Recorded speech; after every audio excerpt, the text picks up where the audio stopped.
Hello and welcome to the Navy Blue Corner. I'm Ian, joined as always by my good mate Lockie. And the Blues have done the unthinkable. Not only have we beaten the Lions at the Gabba for the first time since I believe it is 2013. Feels like forever, but we did it from 46 points down. What are we doing? Our second biggest comeback ever. I mean, we've got a lot to cover in this week's episode. We're going to obviously discuss all the major talking points from our opening round win. Unfortunately, the devastating news regarding Sam Doherty, and we will be building up the round one clash against the Tigers. Super excited to jump in. But firstly, Lockie, you were at the Gabba. I got to ask, what was it like being there in the flesh? And how are you feeling a few days removed? It is just crazy to think about that arguably the three best games I've ever been to have been the last three games that I've been to, which is just such a blessing. And yeah, halfway through that second term, we were like, why did we do this? See, we needed you there last year. You should have been there for the prelim. We would have got up. Yeah, that is on me.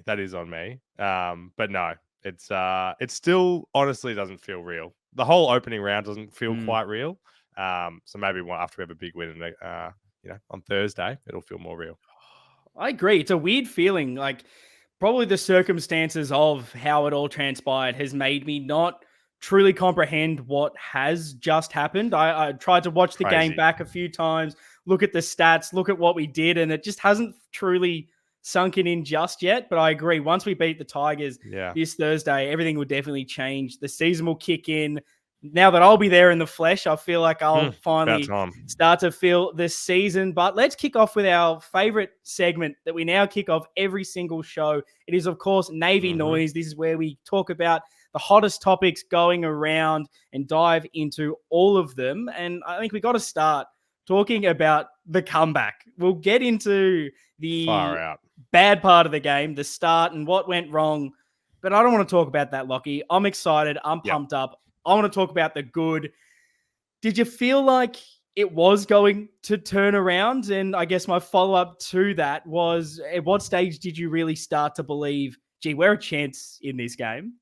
Wow, that's such a hard question. I mean, people have commented, I think, on pretty broadly on the fact that kind of near the end of that second quarter, it seemed like things were turning around. But when Brisbane were just piling on the goals, it felt helpless to me being up there. Just being surrounded by Brisbane fans and just the way that they were scoring. It just didn't feel like it could happen. And then that's the part that doesn't feel real. Like just how it seems like you snap your fingers and the comeback was complete and we're ahead in a flash. So did you have a moment where finally the margin went to something? Maybe it was the point we finally hit the front, but after all of that had preceded it, was there a moment for you where you started to truly believe, okay, it's now game on. We're officially in this. This isn't just a flash in the pan. We're not a Brisbane goal away from being shut out of the game. Did you have any of those moments, or was it a lot more at the ground, just kind of feeling what was happening? I think it truly was, because it happened in such a flash. It was the Cottrell goal, the one that put us in front. It was just like it all felt unbelievable until that point.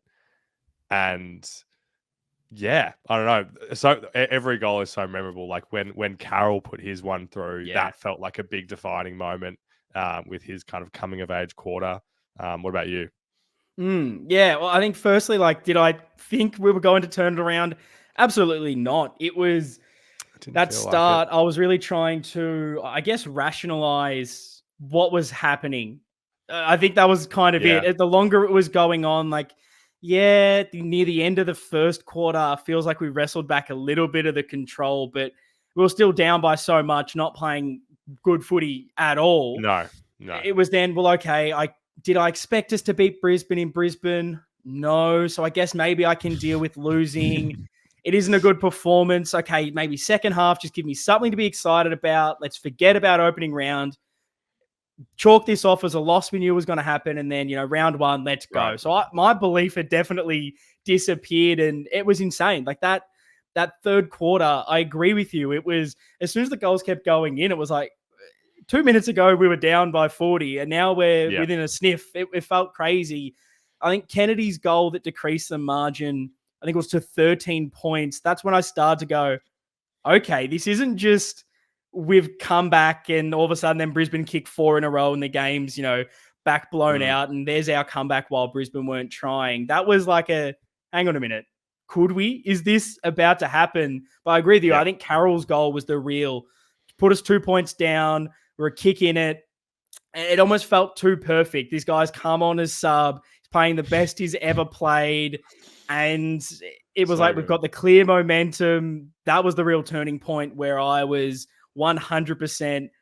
I've just understood that this many goals have gone through. We can genuinely win this game. It was a blast. And I guess, it was the second biggest comeback victory in Carlton's history. What for you, if you're trying to look at it a few days removed, what changed from that, I guess, dismal first quarter that really allowed us to turn the game around? Do you have anything that you can really put the spotlight on as to what was the catalyst, whether it was a player, a game plan shift? What was it for you that sort of turned that game around for us? I think there's an interesting conversation to be had around like the momentum of side of footy, which we often talk about, in back in the days where it seemed like we had 5 goals in a row kicked on us every week. And a lot of our games seem to follow this template where a team jumps out and there's just all this momentum and then the other team comes back and then it's kind of close in the end. So that kind of momentum narrative versus the pressure. And we've spoken about this before. The pressure element is just something that I don't understand. I don't understand how we can look that way in a quarter and a half of footy, seemingly unable to lay a tackle, and then seemingly flip a switch, and then the other team does the opposite. I just don't know what there is in that.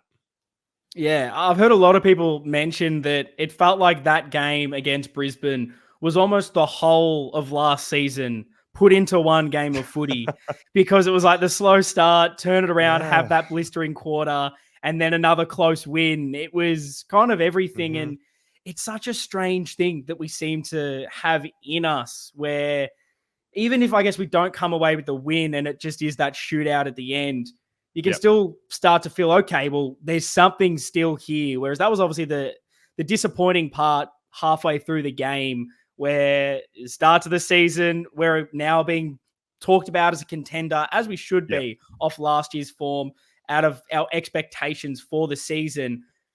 But it felt like it was a continuation of that preseason form, and you start to really worry about, oh no, what is going wrong? But it really is that pressure. That was the pressure and contest were the few things that I had really written down. And 7 tackles in the first quarter. We were down, losing the count by 10. And then you look in that third quarter, we won that quarter by 10 tackles. So it completely shifted. And then it was those other little things. I think the uncontested possessions was another big gauge that kind of showed the difference in probably that control of the game. If you look at the first quarter, we lost it by 13. Third quarter, we were winning it by 29 uncontested possessions. And that it wasn't like last season early on where we were winning that stat, but there were nothing kicks in the back line. These were genuine transitions. We're chipping the ball around. We're moving better. And are you able to try and figure out what it is that allows us to, I guess, bring that out? And how can we attempt to do that for longer or change the game plan around where we're not having to rely on as much pressure? Because I had this as one of my later questions, but I feel like this is very prevalent now where it feels like we've built this game plan on the contest, on the heavy pressure. Do you think that is the best thing to do, I guess, considering how bad it can happen when we're not on and when we're not winning the contest, when the pressure's not there, the result is almost so severe in the opposite direction. Do you think that that's something that we can sustain, or where do we have to evolve in that space? Yeah. I think the jury's still out on that aspect. Like, I think that's going to be part of the coaching team's kind of evolution across over the year, because it kind of felt like to me like we would, I don't know, I hate using it, feels like a cliche thing to say, but we weren't like playing our way Yeah. at the start. So it was just so completely on Brisbane's terms. And so I don't want to subscribe to the narrative anymore. And I feel like sometimes I'm susceptible to this, that it's like a mindset thing around the pressure and the players didn't rock up or those kind of things. Because there's just no way that these boys that we love rocked up thinking it was going to be easy or something. And that's why they weren't tackling. Cross that out. So I think it has to be related to that, you know, to the game plan and to the point of whether it's a problem. Like I said, the jury's still out, but we won, and I know we could have lost. I know we could have lost, but all that matters at the end of the day is the 4 points. We always come back to that. Yeah, but we can't. It can't happen like this every single week. But yes, you know. Yeah. And I don't want this to be like a cop out, but I wonder how much plays into it that we do obviously have a few players out, I guess, in that midfield, and the makeup of it was a little bit different. Maybe we tried a few different things that hasn't had that cohesion. And I'm looking quite a lot in that forward half in particular. No Martin, no Motlop. You're having Fantasia in there. Even if we had every player fully fit, I've only really played like one maybe season together in cohesion, one half of it kind of finally gelling with the actual game plan that we're trying to play out there. So I do wonder if there's an element of just that connectivity and whether things just weren't amazing. It looked like the communication of just where players were meant to be and who was going into the contest, who was staying out. Felt like that changed quite a lot when we started to play better football. We didn't seem to be getting hurt as much on the turnover. Brisbane still obviously had their chances. They missed a lot in front of goal. They kicked those. Who knows what happens? Does that shift things back in their direction? But yeah, I think if I'm going to talk about what changed, one of the big things, and I don't know if you can necessarily, I don't know how you change this every single week, but we're so fumbly in that first quarter. The conditions are tough, but Brisbane were clean with it. Were we trying to play too perfect? Because it looked a little like that in preseason. We're trying to be perfect with the hands, perfect with the kicks, moving it a little fast. Felt like as soon as we slowed the game down, looked for the chips, moved the ball laterally to change the direction, we actually went the first option quite a lot. Whereas in the first quarter, it was, I've got the ball, and maybe you can attest to it because you're at the ground, you could see the play. The cameras obviously zoomed in a lot on the TV. A lot of the time in that first half, we'd win the football, be under a lot of pressure, and Brisbane were playing amazing. I don't want to take away from that. They were electric. I don't think many teams are stopping what they're doing. But even when we had the ball, we were second-guessing quite a lot. Was it, when you were there, was it a lack of options? Did you notice what was maybe causing our poor turnovers at times? Yeah, lack of options definitely always feels like a prevalent thing in those scenarios. But I think you're right. It was like it did feel like when we slowed it down and became more systematic, that was when it was working. But that's still a high skill in my eye. Like that's not necessarily a safe approach because some of those kicks and stuff that we were biting off still felt high risk where they were on the ground and the like. But yeah, that's just the way to do it. Coming out of the back line in that way or dominating from the stoppage. It's just like, it's just our recipe. Oh, I'm glad you pointed out the still going with the risky kicks and trying to still take the game on, attacking the corridor when things still weren't going well. That, and I guess we had the comeback, we had the win, we were able to hold on as well. Do you think that I guess, in a sense, is just a sign of the maturity of the group in what we've been able to do? And then talking to us being able to hold on with some of these close games. We did it a lot at the end of last year. Yeah. Are you a bit more confident when games become tight that you think that we can finally hold on? It's so crazy. It's so crazy just thinking about the evolution of things as we've had this podcast. It can't be anything else but the maturity of it to me because the sample size is too big now. Yeah. I just don't. It just doesn't. It's not. It can't be a fluke anymore. We're getting there, and we're going to lose some of these close ones. But I don't believe that like, there's just no way 12 months ago this team would have Mm. done this. Yeah. And No fucking it's great chance. to know that we have this belief now, and this is such a tangible thing. Doesn't matter what team we play in this game, to come back from such a Mm, deficit and to win the game. What that does for your yes. confidence, it's been spoken about so much, I guess, for Collingwood and what they did with their close wins. They were always down, trailing at 3/4 time. For us to Yeah. be able to have these things in the bank that we can draw upon when times are tough. We've been through so much adversity to seemingly come out the other side of that. There's still obviously a Mhm. lot to work on. We don't want to be down by that big a margin. But these are some amazing things that we can now look back and know that we've done it. Whereas in previous Yeah. seasons, it was this, well, let's hope we can do it. But there's so much more that is tangible now. And my faith and stress seems so much less than it was. I don't know how you felt in those last few minutes. Harry kicks the goal. There's a minute 10 still on the clock. I was obviously nervous, as anyone would be. But I would say compared to any game last year that would have been in the same scenario, I was so much more calm Mm. about it all. Were you the same, or were you still absolutely Nah. shitting yourself? I was arguably more stressed than the finals somehow. Wow. I don't know. I don't know. Footy does crazy things to you.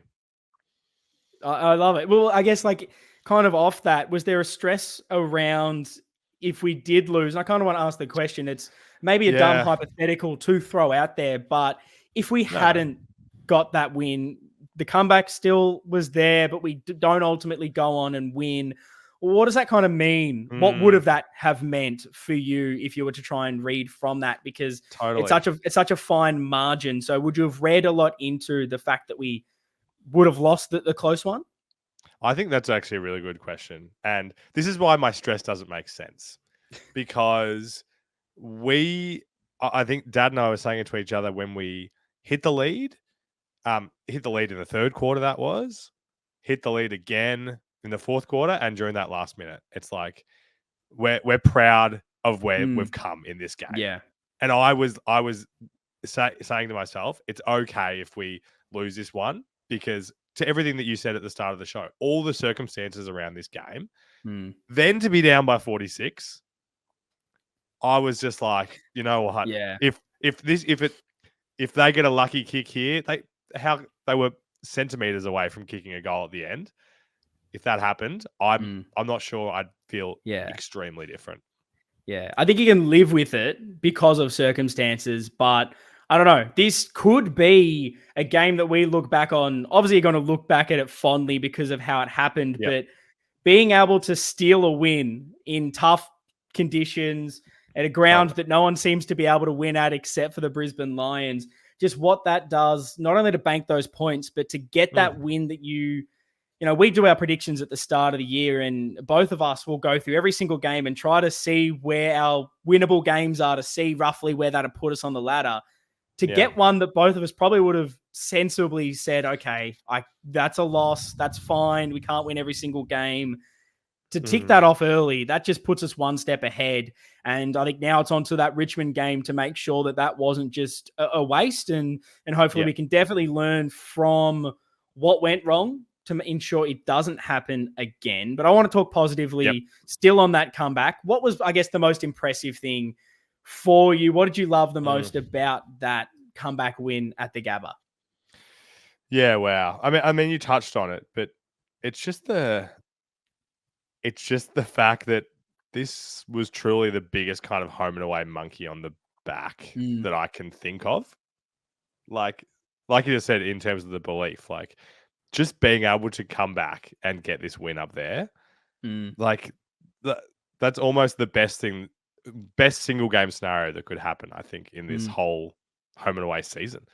It mm. it, it just it is the basis of so much belief this year. It's just such a perfect way to start things.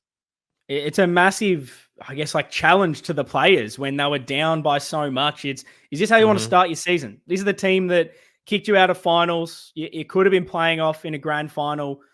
They stopped you, Yeah. and you had the big lead. There's so much Oh, motivation to do it, but then being able to think you can do it and wanting to do it, and then actually committing to it and making it happen. It's such a big shift. And yeah, I mean, it's just incredible. I think if I'm going to say that what impressed me the most was that I loved that it was, again, it was probably what drove the end of last season, but every single person contributed to that game. Totally It right. wasn't, yes, there Great was call. standouts. There was definitely standout individual players. You're always going to need that.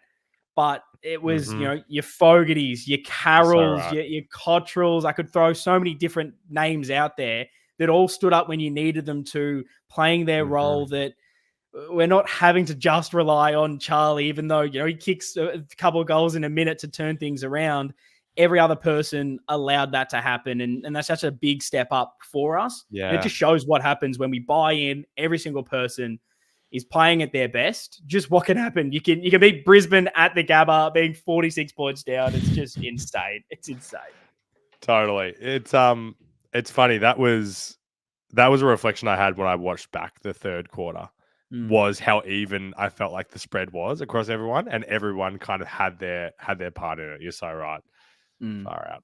No, it's amazing. So yeah, if you're watching this on Blue Abroad right now, chuck it in the comments. Let us know what impressed you the most about that win. If you have any favorite moments, feel free to chuck them in there. And then what for you was that big catalyst? What were the reasons we were able to turn it around? And if you're listening in podcast form, head over to the socials at Navy Blue Corner. All the links will be in the description and show notes, so you can just click there rather than even having to search. But if you want to, it's at Navy Blue Corner. And let us know wherever you interact with us, because I'm very keen to still talk about the game, because it's just such a fun one to chat about. But we have to talk.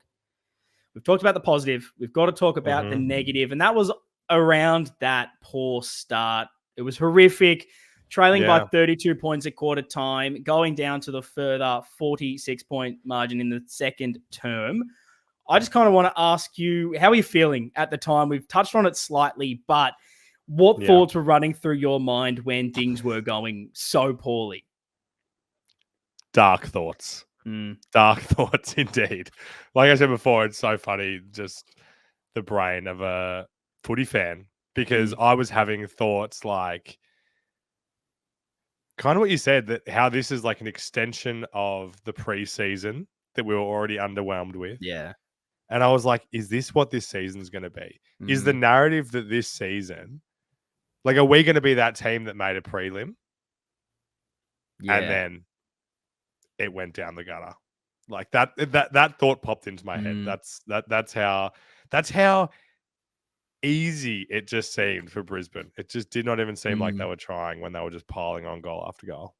I think that was the disappointing aspect of it, was just the ease of Brisbane were moving the football through us. It was, you know, I'm getting flashbacks to the game against Port Adelaide where they kicked 19 in a row. It just didn't feel like we had an answer. We couldn't get our hands on the ball. When we did, we'd turn it over. And Brisbane were exceptional. Every single one of their kicks were hitting. And it's weird because at the start, I felt like we did defend well. A lot of their looks that they were getting, even though their pressure was high, we were turning over the ball.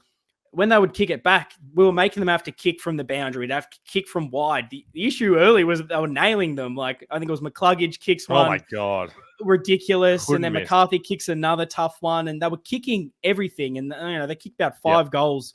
I don't even think they kicked an actual point. Everything was just straight through. And it's the pressure that puts on an opposition. You saw it when we were doing the opposite, when we seemingly couldn't miss from every shot in front of goal. It's so tough. Yes. And then it really was, for me, the turnovers that was going so bad for us. Is there a reason why you think we were hurt so much by turnover? Is it simply that lack of pressure, defensive setup? You could obviously see the ground a little bit better being there. Was it a case, because I've seen a couple of people mention that were we just too aggressive in our movements and then we were caught out the back? Where did you see the issue with losing it on transition? Because it felt like it was 2 kicks and Brisbane will kick a goal every single time. My reaction here is to give a bit of a cop-out answer, which is what I'm going to do. I'm going to use my one cop-out of the episode. But I just want to kind of reiterate it, because we mentioned a similar thing earlier. I think, like, they were my premiership favourite. Yeah. Not only my premiership favourite, but this was at their home ground. Mm. And they just have some unbelievable players with an unbelievable game plan. And I think it wouldn't be right of us to assume that Brisbane aren't going to have a stretch of really quality footy in a game like this.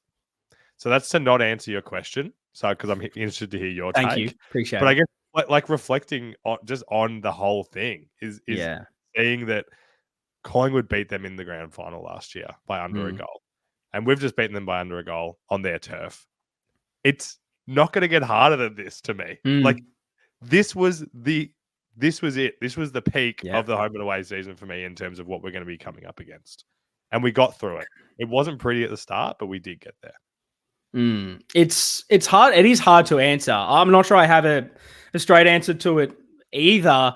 I do wonder if we were like in pre-season. I'm just trying to, again, think about what it could possibly be. It seemed in pre-season we were really trying to just take the game on a little bit too much. And when the skills weren't there, when things were poor, we're just getting hurt a lot on the transition, getting hurt the other way. My frustration probably was around us not being able to wrestle the momentum back quick enough. Felt like we finally did late in that first quarter. And maybe that is just simply Brisbane were unstoppable. And any team you put up against them in that scenario wasn't going to be able to do the same thing. I know at some stage we threw Charlie Curnow back down into the defense just to try and get his hands on the football, shore things up a little bit. Do we maybe learning on that? Should we pull that lever a little bit quicker to wrestle things back? But yeah, I think I'm trying to look at it probably from your perspective, which is it was bad. Those who will be able to analyze it better than me at the football club will know what to look at. I'm focusing on how we did the same thing to them a few quarters later. And that second quarter was that break even. Third quarter, we turned it on. Last quarter was the grind. And for us to be able to do that, we haven't been able to do that against many opposition, let alone one of the best teams in the comp at their stomping ground. That is really exciting. It might have taken way too long, but it was able to happen. But on that, we've spoken about how good our good is, how bad we are at our worst. I guess, what do you see as the real Carlton? It's one game. It's hard to talk about it, but we can't be doing that every single week. We can't allow our worst to be on show. Yeah. Is our worst really that bad? And what is more the Carlton mean, I guess you could say? Definitely. Yeah, no, I mean, I feel like I semi-answered this in my last point. I think it's possible that, wow, this is going to be a really optimistic statement. Like I see a world where that is the worst passage that we see from us this season. Truly. Because I'd feel so much differently about this if this exact scenario happens on Thursday night. And we're sitting here and we're going, how did we let that Richmond team do that to us? I feel so much better about it that it was just the pinnacle of them, the pinnacle of the league in Brisbane. So for me, I haven't changed anything. I still think we are a contender, and I think we're a top 4 team. Yeah, I'd almost go further and say if this happened in round, let's say 9 or 10, I'd probably be more concerned. But because this was the first quarter of the first game of football of the year, you're still a bit rusty. You're still finding your way. You're updating your system a little bit, some new personnel. We're not going to be perfect all year. We're going to have a slump. Maybe that's at the start of the year. Even if we are winning games, who knows? It is a concern for me that we are still capable of that. But it's kind of what we're talking about with the Sam Walsh injury. It's like, I'm not going to get too worried until something does happen. If this continues to be a trend, then I'm going to worry. If this was a one-off, I don't know. I guess you just live with it, move on, and be happy that you got the win in the end. It's an interesting dilemma. No, it is. It is. And it's another one of those things where we just need that sample size before we can truly know. But it's a good start. Yeah. Let's go to another big talking point. This was, Yeah, can't believe we've gone this long without really I know. mentioning it and What are we talking doing? about it at length. Harry Mackay. I mean, Wow. it. We've been talking about how this whole game didn't necessarily feel like it happened, didn't feel real. It's probably because this is the most Hollywood fairy tale Oh, scripting event possible. Minute to go, ball goes down. Harry Mackay takes an amazing grab, goes back, all the pressure on him, slots what was the match-winning goal. I mean, he was phenomenal again. Not only oh obviously yeah, kicked 3 goals, won, but the most important one of the game. I guess how big will that game and that moment be for his confidence? And then I guess taking that pressure off, or yeah, are we going a little too early? Because this is maybe we're not going to do the media meltdown this week, but yep. that would have been the media meltdown, which is Kane Corns, Cool. who we love. Yeah, What's his name? our man. Barrett as well, all talking about, oh, it's only one game. He needs to do it more, all this nonsense.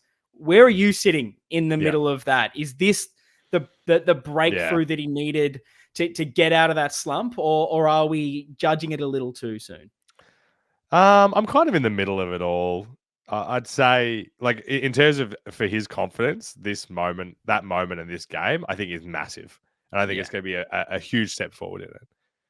And then I'm also in the camp that there's still going to be those moments throughout this year, as there is with every player. Mm. My God, did you see Charlie Cameron's miss?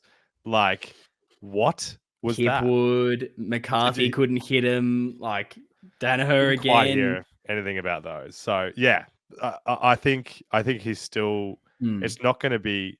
Oh yeah, I think it's a bit. People going above and beyond saying it's fixed. Like I think yeah. that's a little much, but I think it's a massive step in the right direction. Mm. I've liked what the he's fixed it camp are alluding to, which is every time he seems to kick for goal, it looks like it's the same Totally right, routine. and Everything we love looks that. similar. But I do agree with you. Obviously, he's going to have games where he misses. The frustrating and annoying part of this whole scenario is the media's built up this headline. They continue Yeah, to go at it every second.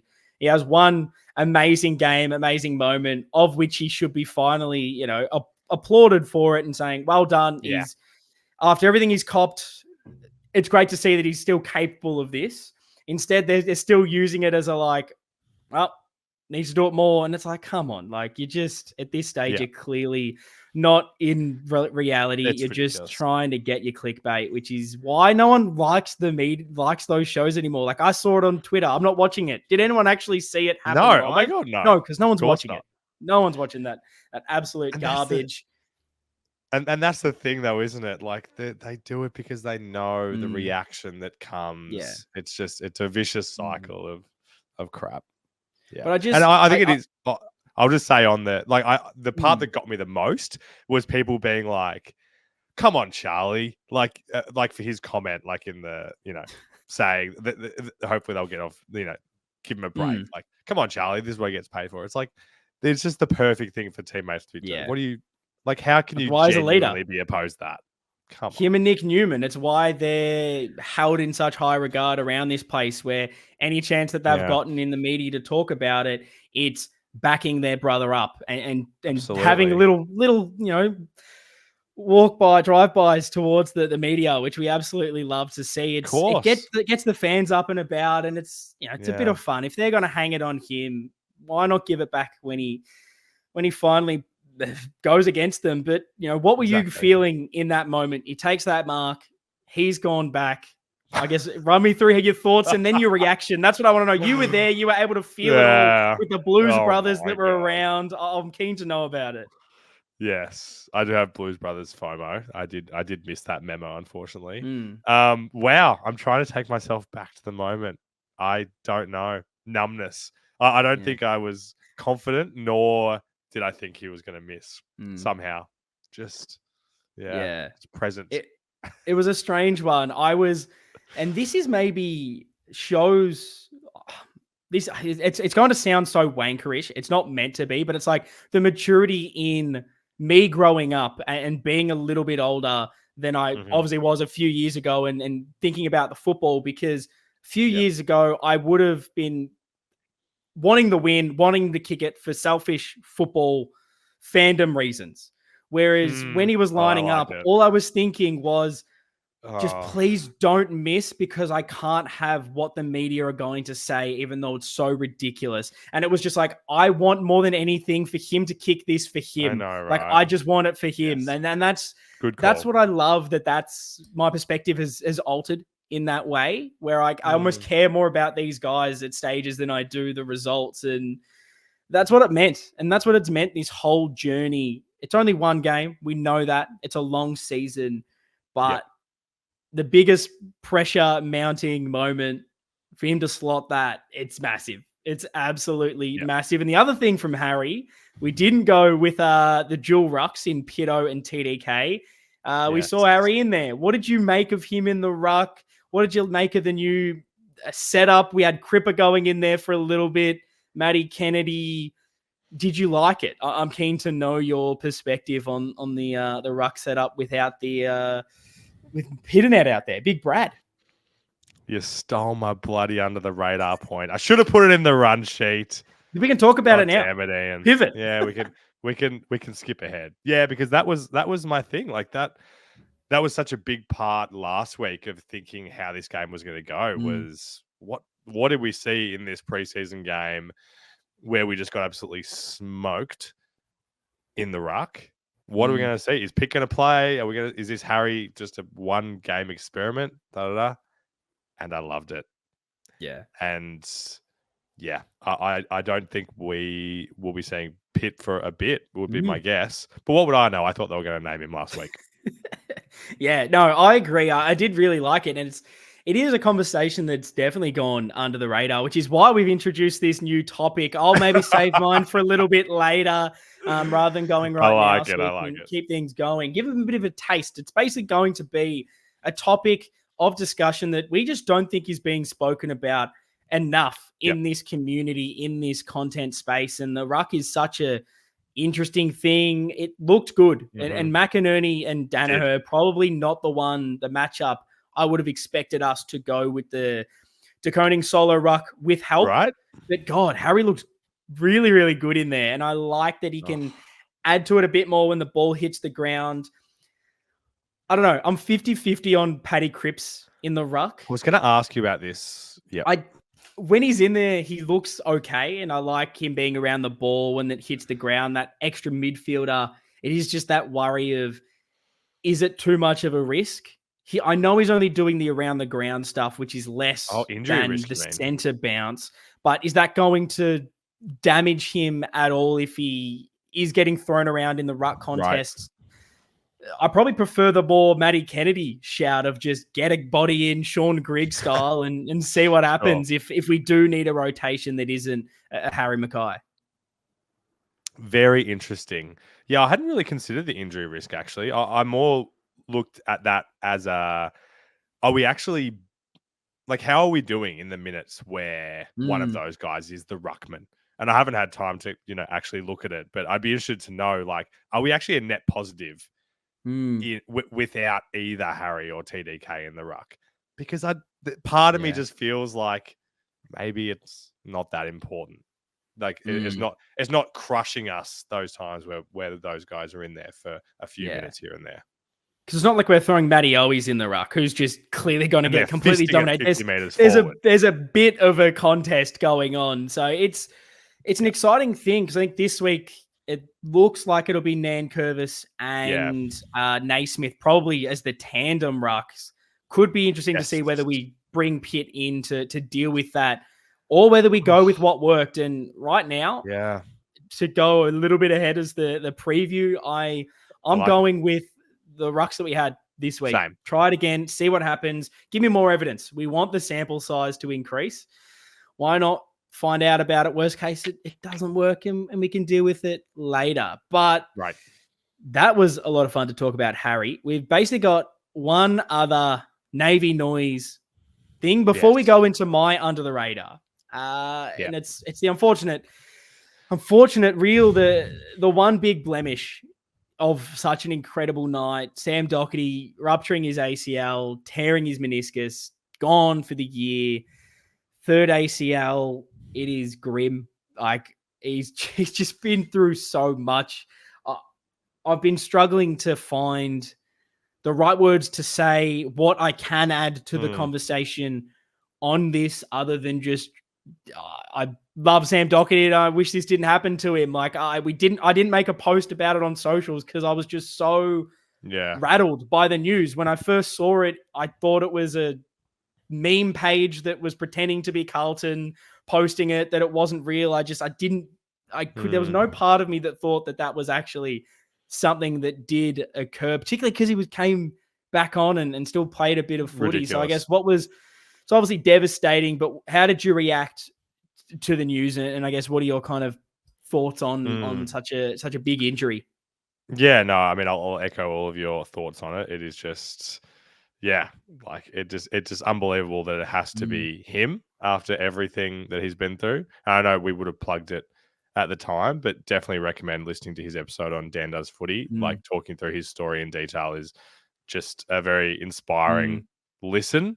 And there's parts of his journey that I didn't realize. And just such a weird way that it happened too. There was no bloody internet in the Gabba. And so at the start of the third quarter, or whenever it was, we see Carroll come on and we're like, wait, so that means someone's been subbed off. And I think we ran through about 18 guys who, or maybe it was them that was subbed off before we got to Doc. And then it was like, oh, it did look like he was a bit proppy out there, but it was just such an under the radar, just strange way for it to happen.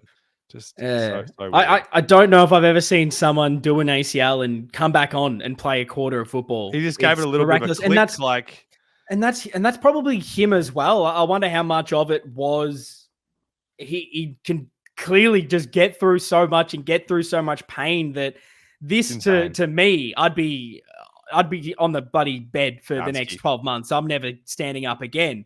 But Doherty, he's like, nah, strap it up. Let's go. I'll just move forward. And I don't know. I heard someone mention that, is there an element that he knew he was done, so he just wanted to try and play for as much as he could? I don't know. God, who knows if that was even something? I don't want to go down that rabbit hole. It's worrying, but it's kind of disrespectful, but you've got to kind of move on and move forward. It's obviously a big blow for us. So what does it mean to lose him for the year from a team perspective? What is it that he brings that we're kind of now looking to replace? Yeah. Well, that's the interesting part, isn't it? Because we were kind of, well, I don't know if you were, but I felt a bit unclear of what his role was going to be in the team this year. Because he is so versatile, and like if we could have one of him on every line, we would. So it's definitely particularly bad with Walsh still out. It's going to be testing our depth in the midfield where he was looking at playing. But I think, like we were kind of saying last week, I do still feel confident in our depth, and I don't think this is something that will derail us. It's not ideal. I agree with you, and it does feel disrespectful, but it's like, if there's a positive to a player getting injured that is a key player to us, is the fact that I'm not sure how vital he was to our structures. There's obviously so many other things. You want him out there because he's one of your top half players. He brings the leadership, and that's probably the biggest thing I think we'll lose, that on-field leadership, his hard running, toughness, everything that's there, stands up in the big moments. Do we win that semi-final game if someone else is in Sam Doherty's place, particularly with his injury through that game? I'm not sure they do, but as far as just a magnet on a board in their position, I don't know if he had a main role or position heading into the year. He was kind of not half back anymore, kind of mid-wing, half forward.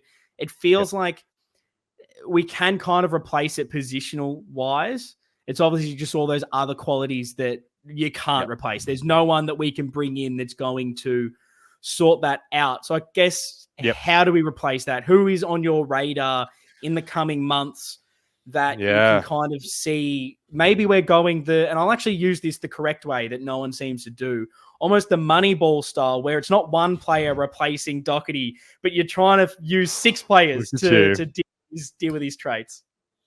Wow. Bang. Yeah. I don't know. I don't know who just copped a drive by just then, but somebody did. Someone did, and they're Bang feeling for it. me. They don't know where it came from. That they've been hit. Oh God. Well, yeah, there's some interesting names, isn't there? Like I kind of forgot about Elijah Hollands that, we're only a couple weeks before he can come back. Ollie spending more time in the midfield, Walsh obviously to return at some stage. Man, could you tell me like what is bot season going to look like? Oh, Is he like he could genuinely be anywhere from yeah. our biggest breakout to that was his highlight, Mm, right? Like that's possible. yeah. I mean, he was incredible. I He was. wanted to touch on him a little bit later, but Yeah. I've said my big criticism of him in the offseason was I haven't seen that game, even at VFL level, where, Yeah. oh my God, here's the player. He's not ready yet, but here's all the lovely things that Jack Carroll has that I'm excited to see in a few years once he's developed and we see him at the AFL level. I hadn't seen the glimpses. And so that was my critique of him. I want to see the glimpses. Now, to his credit, I was saying that, I was saying I want to see the glimpses in the twos. He's come out and almost been best on in that second half. I mean, I think it was Seriously. Gary Lyon or Jonathan Brown, one of the guys on the couch was like, he was almost the reason they turned it around. He was that good. And Yep. if he thrust into the coalface at one of the toughest parts of that game, step up the way he did, he's not going to play like that every single week. He doesn't have to. Keep showing me No. glimpses, but that's going to do a wonder for his confidence. And yeah, I think it's him, Elijah Hollands on that half forward mid rotation, Jack Martin back into that forward line can take some ease off. I feel like there are almost a whole roll of players that can slot into those roles. But yeah, it's just going to be that leadership, that person you turn to when everything's not going your way that you can trust. We don't have that. And you even saw a few of those collisions, I think, late in that second quarter. He's still putting his body on the line, tearing an ACL and a meniscus. He's superhuman. And if anyone can come back from it and be better again, it's Sam Doherty. And yeah, just sending all our love to him. It's brutal. You just don't want it to happen. If you could pick someone in the team that it never happens to, it would have been him. So it's brutal. But I'll go for my under the radar.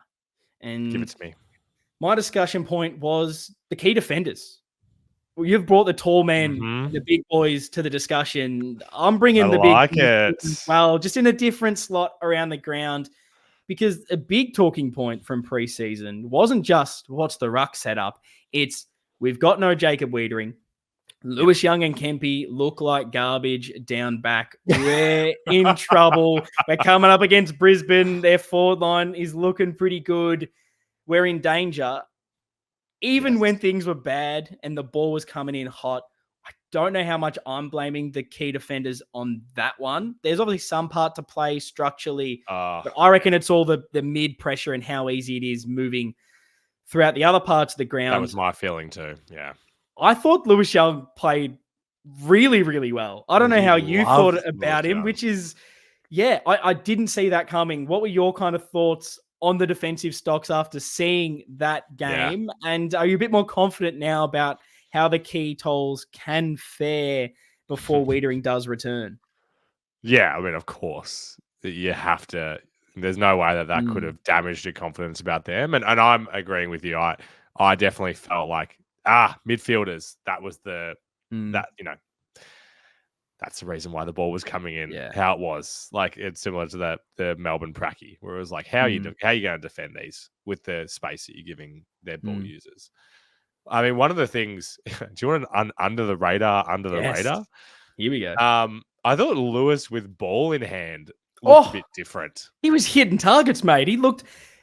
Sorry to steal your thunder, no, go for it. This is your point. So go ahead. The big thing about Lewis Young that I've said quite a lot is when he does just simple things and plays a role, goes lockdown, goes the first option, he's good.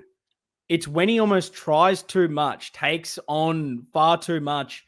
that's when it's bad. And my big critique has simply been when he gets the ball, he looks so unsure of what to do. Yeah. He's So looking true. around.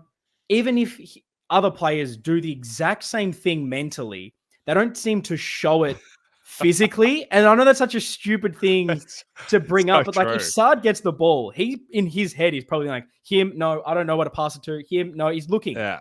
But Saad is just looks composed. Lewis Young Mhm. looks like deer in the headlights, like he's about to just handball the ball because he's shitting himself.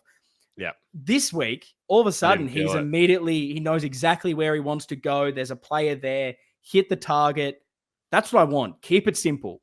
Don't try to be Jacob Wiedering. You don't have to be. Just work and be that lockdown defender.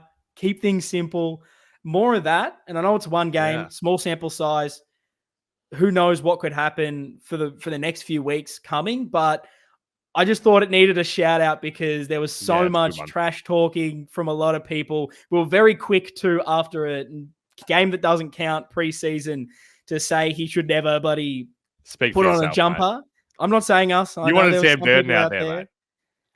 I can say whoever, but there was so much ridicule coming for Lewis Young. I thought he absolutely deserved a shout out. And same to Brody Kemp. Thought they held up extremely, extremely well. But we've thrown in a few new segments, Lockie. But I think we need to go back to one that we finally last year threw out there as our first real segment, first ever sting, and we're bringing it back this year. It is, of course, the Hall of Fame. Here we go. Ladies and gentlemen, it is time for the ceremony of ceremonies.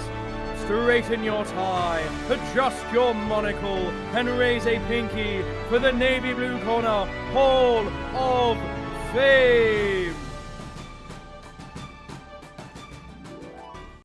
Gets me every time. Look, mate, this is a hats off ceremony, I believe. This is how respectful I am to the the hair is looking horrific, but that's what it means. The Hall of Fame, prestigious event is back for another season. Those who are new listeners, new viewers may not know what this is, so I'll give it a quick rundown. Basically, each week, Lockie and myself are able to induct something into the Navy Blue Corner Hall of Fame. Whatever we saw this week, whether it was something funny, something stupid, it's a bit of a lighthearted segment where we get to, maybe it's a rant, maybe you absolutely hated something and you're about to rip someone to shreds. Whatever it is, you get to induct it into the Hall of Fame. And we maybe didn't get a lot from the listeners last year.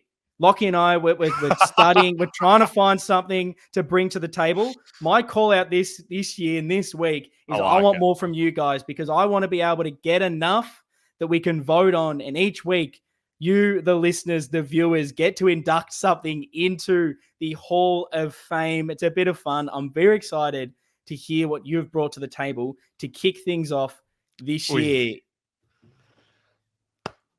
Well, let's just remember, first one of the season. Yeah. It's all uphill from here. We'll get there. I wasn't sure exactly how to frame this one, but I'm going to be inducting a person into the Hall of Fame this week. Ooh. And it was the lovely attendant at the Do we know a name? Didn't get a name, unfortunately. My interaction with them was brief, but it lived on throughout the game because we got there quite early on Friday. Wanted to check out the Gabba. Haven't been there since I was a kid. Grab a drink before. Let's go and suss where the seats are. Not a whole lot of people sitting in our area, but she checks our tickets and makes a comment with a bit of a smirk on her face, like, you're gonna be pretty outnumbered at this end of the ground, don't you? And we're like, oh yeah, yeah. And she's like, yeah, this is the Brisbane area, and we're like, all right, sure, play on. First quarter. Absolutely felt like the Brisbane area. Felt like we were getting absolutely drowned out. And this lovely attendant was there the entire game at the end of the, where the staircase comes up. So every time something would, she was kind of in my vision. So I could see as Brisbane were on this roll, she's like, look, smiling, like getting in on the chants as everyone's eyeballing you. She's pointing you out, mate. Literally. You do it. Literally. Oh, no. And then once the comeback started and the Blues fans around the ground are starting to get up and about, and there's Brisbane chants and Carlton are coming over with their chants. And then as the game went on, I could just see her face. It wasn't as, clearly a Brisbane fan. Very Her cheerful. her tears brought tears of joy to your eyes. Is that what I'm hearing? I hate to say it, but it just felt like the perfect redemption of where she's like, who do these guys think they are? Carlton fans sitting in the Brisbane area. You're going to get absolutely pumped.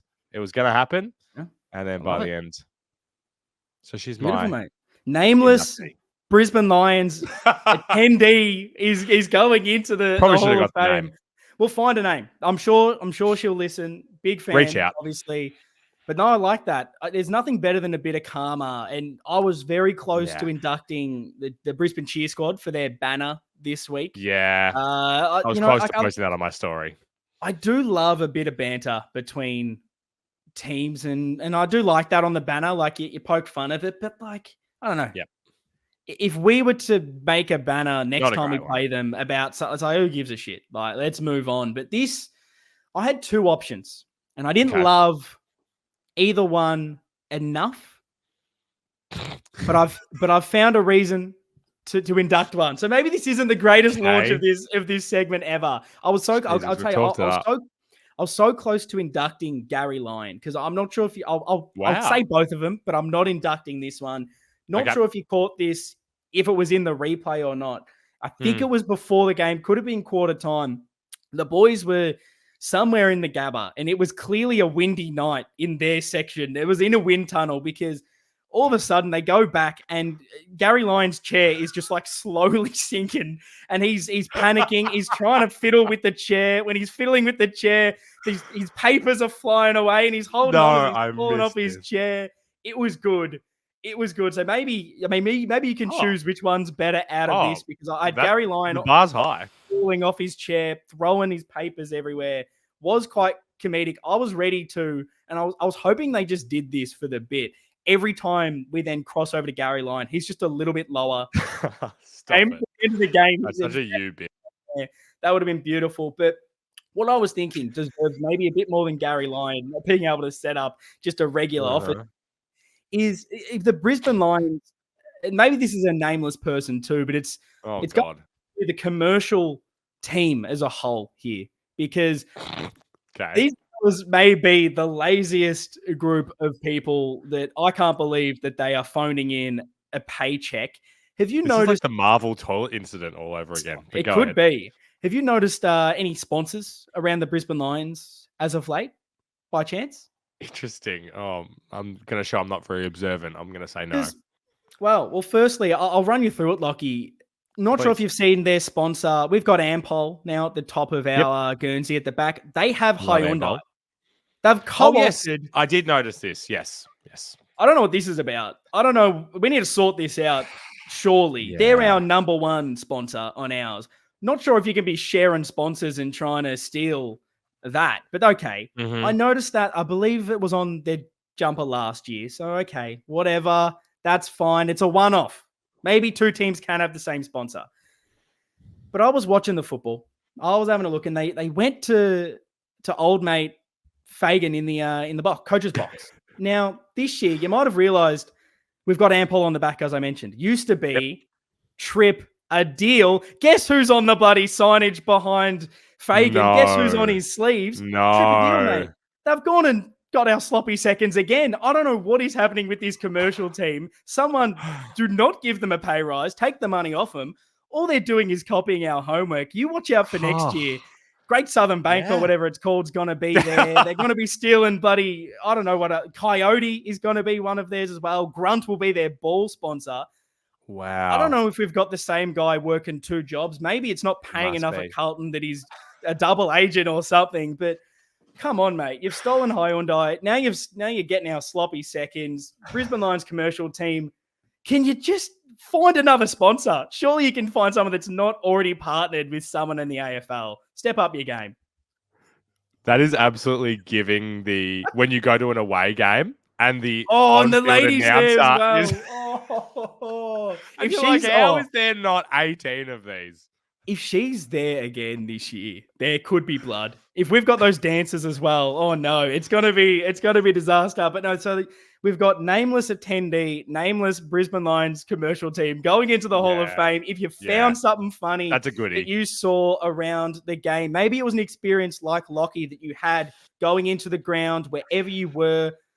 This can genuinely be as broad as you want to make it, as long as it's somewhat football related on the week. Let us know. Drop it in the comments at Blue Abroad. Head over the socials at Navy Blue Corner, because we want to induct each week one from me, one from Lockie, and one from the listeners. It's a lot of fun, but now that we've got the serious proceedings out of the way, it is time for another big thing, and that is the votes, Lockie. Another prestigious ceremony, and we have a name for this. Those that caught it last year, thanks to the big Cam Oxford, has come up with the greatest name for our award. It is the Navy Blue Corner Blue Bagger Badge of Honor. It's a mouthful, and that's the way we want it to be.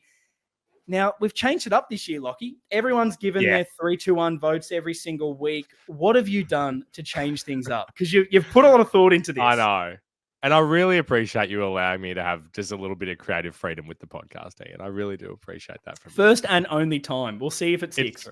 Hey, if this is a success, maybe I'll get one more in the later half of the year. We'll see. I'll stick with this for now. We're doing a lot of fresh things this year. So rather than just going our 3-2-1, the best three players on the ground, I want us each of the 3-2-1 votes to kind of denote a bit of a different meaning for this game. So 3 votes still will be our bog. Who is the best player on the ground, just as it always has been. 2 votes, it's a little bit more in the John Nichols medal elk, which is, who most exceeded expectation in this game. They don't necessarily have to be the second best player in the game. Maybe they were. But who has, raised the bar? And I feel like so many times with our one vote, there's just a bloke that we just want to give a vote to because we feel like you deserve a vote here, mate. Were you in the top 5 players? Maybe not. But was it a moment or something about you in this game that feels like you should just get one? That's your one. No, I absolutely love it. And you said elk, not ilk. And all I could picture when you mentioned elk. John Nichols elk was Johnny Nichols riding a bloody beast coming through. What was the word? I'll be honest. I think you were meaning ilk. You said elk, which John Nichols medal-esque. I was, you kind of combined them. I got it. I was just conjuring up images of John Nichols just riding into the award ceremony on a big elk, holding on to the, whatever they're called. I can't even think of the horns. I don't know. I've lost the plot. But you should say something embarrassing now too, please. Everything I say is embarrassing, Lockie. But that's fine. 3, 2, 1. I love it. I'm keen to hear it. You lead us off because I want to gauge how this goes. And again, let us know your votes in this new format. 3 to the best on, 2 to who you thought went above and beyond their expectations and your expectations of them. And then 1 to whoever you want to give that vote to. Lockie, who did you give your votes to? 3 votes was super easy for me this week. Big H. Not just for the big moments. And also, I've seen people talking about the fact that he got to that deliberate out of bounds that Akers kicked at the end. And if he did not get on his bike and get there, they may have been sending it back in for us to catch an L. So big Harry for 3. For 2, my God, he has been getting his flowers this week, as he absolutely should. Lockie Fogarty. My God. It just I feel like haven't been sold on him until this week. I knew that his role in the team was not as the typical role of someone that would be best 22, I think, in a premiership team. But what he brought in this game defensively with the tackle pressure, my God. Yeah. My God. Deserves 2. And 1 vote, Zachy Williams for me. Ooh, finally. I think, wow, it just was so... It just showed what we missed in that back line. How clean that man is with the ball. The composure. He's just the piece of the puzzle for me that was missing. And, no disrespect to your man, Youngie, but once Weeders comes back into this back line and that's our 6, I think that's the 6 that's going to take us to the promised land. No, really love those votes. Love the rationale for them. Zach Williams not in my votes, but it was great to see him, run out a full game of football. It's been so long since he was out there, and you could just see the emotion on his face afterwards, much like Harry being able to kick that goal. For Williams to have that moment, to be back out there, you saw what it meant to him, and I loved that there were moments where like no one on the field for us would be able to do it except for him. Looks like he's going to take the easy option, feints the ball, cuts inside, gets an extra few steps, an extra few meters, just drives us forward through dangerous territory.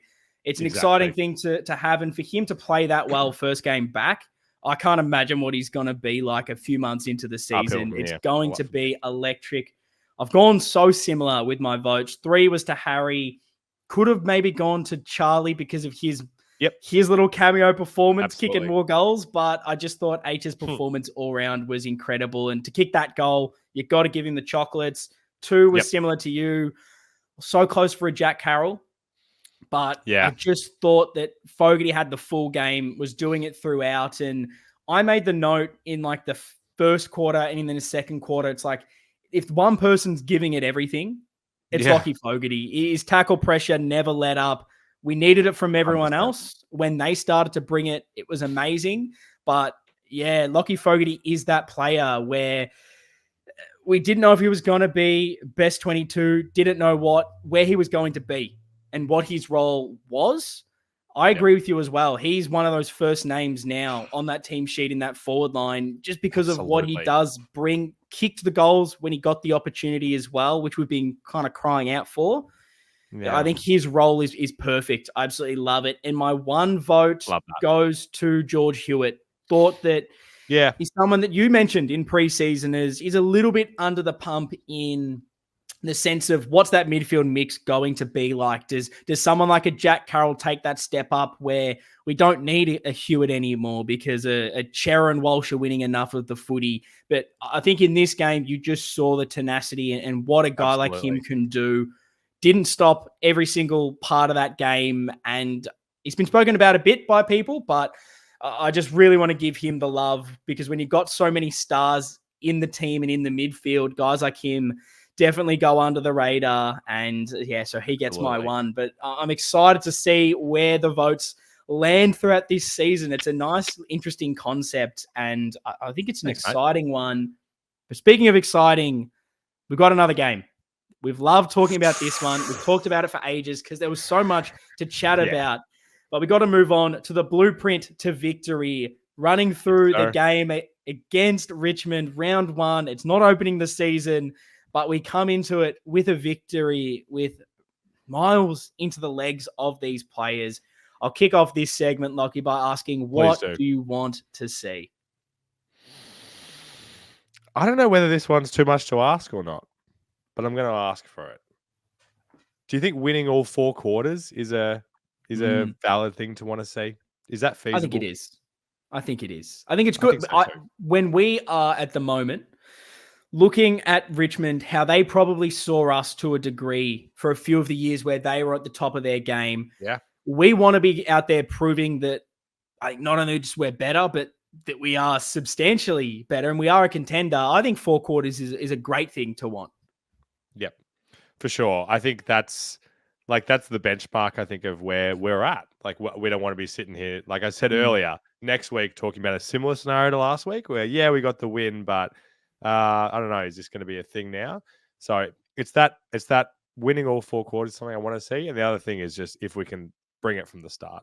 And I know, and I'm not talking about in the mental way, but just having the game on our terms from the start. The opposite of last week. Yeah, no, I do love that. I've got one similar, which was shutout win. It doesn't have to be a ridiculously high margin. We don't have to win by 100 points, but I think we're better than Richmond. Let's prove it. Let's not give them a sniff. I want them at arm's length for the whole game. 2 to 3 goals at all stages. Hard work, solid performance. It's that consistency that you're alluding to with your 4-quarter win. Yep. It's very similar for me. And the other one was really just around Jack Carroll. I think when we talk about changes he comes straight in from the sub into the starting lineup for Doherty. And I just want him to continue to flourish. He does not have to be as good as he was against Brisbane. He's very young. He's very inexperienced. I'm not expecting him to be consistent to that level, but I just want to see some glimpses. I want another solid hit out because he's one of those players that will probably make way in a few weeks when Walsh is ready, when we start to get Hollands comes off the suspension and you can start to make way of a few. Yep. That's not a bad thing. But I want him to do the best that he can and excite me that we've got this player that we can rely on and make it really hard for those guys to be selected because you're going, wow, Jack Carroll can't be dropped from this team. And the composure he showed to kick that goal as well. He looked like he was about to sort of blaze away. He took that extra step for composure. Love to see it. And I'm excited to see some glimpses that I maybe wasn't sure we were going to get from him this year. Isn't it so interesting how things can change like that? Like when we did the depth charts and things not too long ago, just wasn't even in our equation, and here he is. It's very exciting. So team changes, Lockie. What are your ins? What are your outs? If you're watching this on Blue Abroad, drop it down in the comments. I want to know your team changes.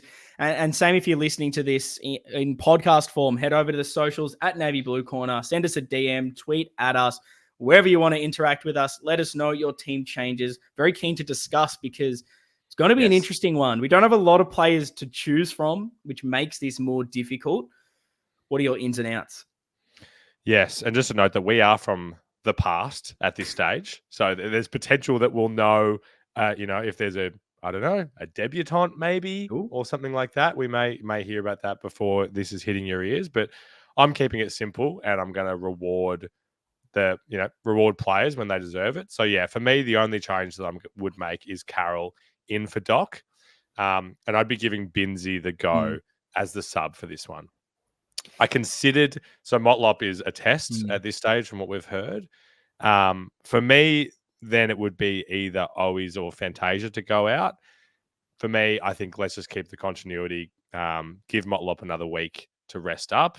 No VFL game that I'm aware of, but I didn't think that either Fantasia or Owies set the world on fire, but, Owies was our highest kicking small goal kicker last year, and Orazio, I'm a believer. I'm a believer that he can build, and I think taking him out from Motlop after one game is not a net positive.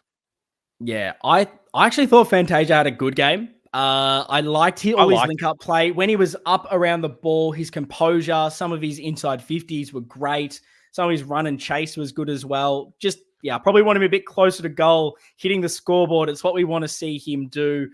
Always is definitely at this rate. And I know he's a little bit underdone. He probably wouldn't have been selected if other players were fit just because of his conditioning leading up to opening round.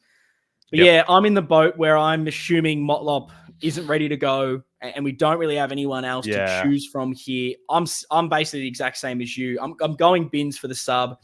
I was tossing up between like a Billy Wilson, and I think positionally I like him a little bit more midfield, halfback as well, in case you need to move a Williams if his body isn't 100% and you're just wanting to rest him a little bit later in the game, something like that. I think you can float him around a bit more, but I don't know. I'm not sure he's ready, and I kind of like what we've done with the Jack Carroll give him a few years in the VFL, then play him. I don't want to just throw guys in straight away. It was my same thinking for Ashton Moyer. I was just going to ask. I didn't love the dynamic necessarily with Kennedy as that kind of mid-sized forward, but I guess you can throw Cripps into the forward line and that allows Kennedy to move into the midfield. Moyer suits that position better with Jack Martin not fit, but same thing. I reckon just let this guy play in the VFL for a few months, get ready, then get rewarded. Whereas Bins, he had the whole of last season, best VFL player for us. Has his preseason form warranted it? Not sure. Haven't seen a lot of him, but I back in a whole season of consistent performances. Can play wing, half forward. We've got a versatile team. It replaces a bit of that run from Doc. And I like to inject a bit of pace, a bit of speed as the sub. So yeah, that's what I'm going Yeah. for. Interested to know everyone's team changes. It's going to be an interesting week.